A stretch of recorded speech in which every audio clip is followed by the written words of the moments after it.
In this lesson, we will work on the character's leg bones. Let's bring our model back. Also, if I were to Alt-right-click, you'll notice I've added the bone tools to my animation quad menu. I'd highly recommend you do the same. Again, it's just a convenience, right? If not, you could always go to Animation, and here they are. Either way, let's go ahead and choose Create Bones. We'll jump to our side view, and we'll get to it. Now, as we start to create this chain, let's keep in mind a few things. We should keep track of our topology and just natural placement of our bone objects, just to make sure that as our character starts to deform, he does so in a natural way. If our bone placement is off, it will be noticeable. Another thing we need to do is think about the preferred angle of our chain. We'll need to add a slight bend to define how the chain should bend when we add inverse kinematics. Because if we do not, the software won't quite know how the chain should bend, and it might bend in the wrong direction. Not good. Alright, let's go ahead and get to it. So we'll create our thigh bone, and then we'll click at the knee. There's that bend we need. I'm going to end at the ankle, so let's go ahead and right-click twice to exit Create Bones mode, and we'll set the nub. And then we can go ahead and jump over to our perspective view. So the reason why I didn't continue this chain is because of the slight angle that the feet have. So to get past that, we could always create a brand new chain. No worries.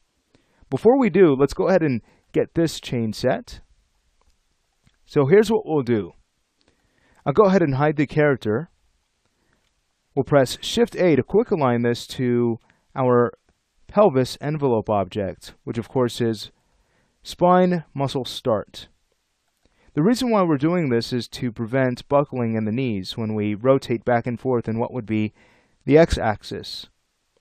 If we run into knee buckling, it's going to be a lot of cleanup work for the animator to do.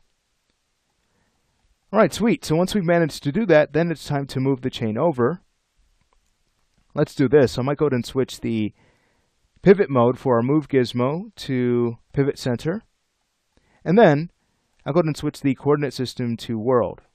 Nice. Let's go ahead and bring our model back. And now we can go ahead and move the chain over.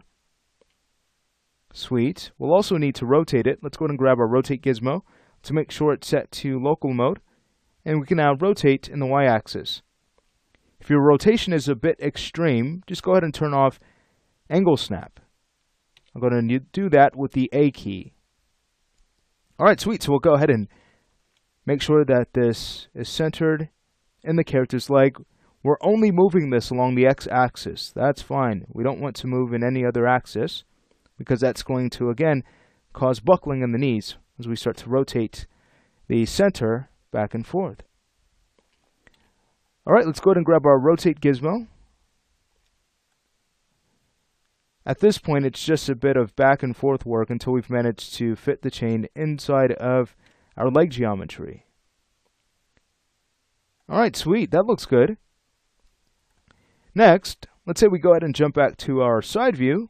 We'll grab our bone tools. And we'll create a chain for the character's feet. So I'm going to go ahead and click near the ankle nub. Not on top of it, because that will add this chain to our leg chain. We're not ready to do that just yet. So there's the ankle, the foot, and we'll end at the toe by creating a nub. Again, we'll go ahead and right-click to set the nub and to exit Create Bones mode. Sweet. Now keep in mind we slightly offset our leg chain, right? So if you ever need to adjust your bone placement, just go ahead and use Bone Edit mode. Go ahead and grab that, grab your move gizmo. Might set this to local. So you move local according to the bone's orientation. Then you can use that to kind of adjust the placement of your bone objects. So I might go ahead and take the ankle nub and bring that down a little bit more. I think it's a bit too high. And then we'll go ahead and do the same thing for the new ankle that we created. I'll just go ahead and bring that down a bit. Sweet. Now we can jump back to our perspective view. From there, let's go ahead and hide the model. And now we can go ahead and take this new ankle bone. We'll use Shift-A to quick align it to our ankle nub. Sweet. Now from here, let's go ahead and grab our rotate gizmo bring our model back, you'll notice that it might be kind of difficult to reorient this chain in local mode. No worries, let's go ahead and switch to world mode. Much better. So we'll go ahead and rotate in the z-axis. Fantastic. Alright, let's go ahead and hide the model again. We can now go ahead and take this chain and link to, let's say, our nub or the shin. The nub is fine. Then once we've managed to do that, well, then it's just a matter of going through and renaming the chain. So this first one, our thigh bone, let's go ahead and name it bone L thigh. So from this naming convention, we know that this is a bone object, it's on the left half of our model, and its ID is thigh. So really straightforward. Let's go ahead and copy that name. We'll go to the shin, paste, that's bone L shin. Sweet. How about the ankle nub? Let's go ahead and use the prefix nub. So I'll go ahead and change bone here to nub, and that will be L ankle. Sweet. Then from there, we can go ahead and name the ankle bone, bone L ankle. You guessed it. Let's go ahead and copy this name. Now for the foot, let's go ahead and paste this name in. I'm going to go ahead and change the prefix to BNDRV.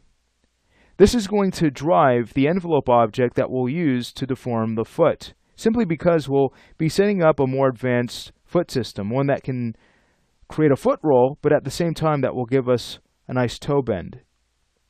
So I'll go ahead and show you how to do that. And now when we get to the nub, that will be nub L toe. Alright, sweet. Let's go ahead and make sure that these will be added to, let's say, a hidden layer, something that we can hide once the rig is finished. So I'll go ahead and grab the thigh. We'll press Control page down to grab the rest of the hierarchy. And now we can go ahead and create a new layer. Let's go ahead and call it hidden underscore layer. Sweet. Let's make sure the default layer is active. So all new objects will be added there, and then we can basically place them in their respective layers. Alright, wonderful. So this is good. And now it's time to mirror this chain. Let's go ahead and grab the thigh. We'll press Control page down. We'll get back to our bone tools. We'll choose mirror. I'll just go ahead and use an arbitrary value in the offset field. Let's mirror across in the x-axis. That's good. We'll click OK. And then to mirror this perfectly, it's just a matter of finding the reciprocal in our x-axis. So we'll go to the original chain. Let's go ahead and switch our move gizmo to world or view. And here's the value we need to flip. So I'll go ahead and copy it. Without the negative operator, we'll go to our new chain, paste, and there we have it. So as you can see, this chain has been perfectly mirrored. Fantastic. Let's go ahead and stop the lesson here, and we'll continue working on the legs in the next lesson.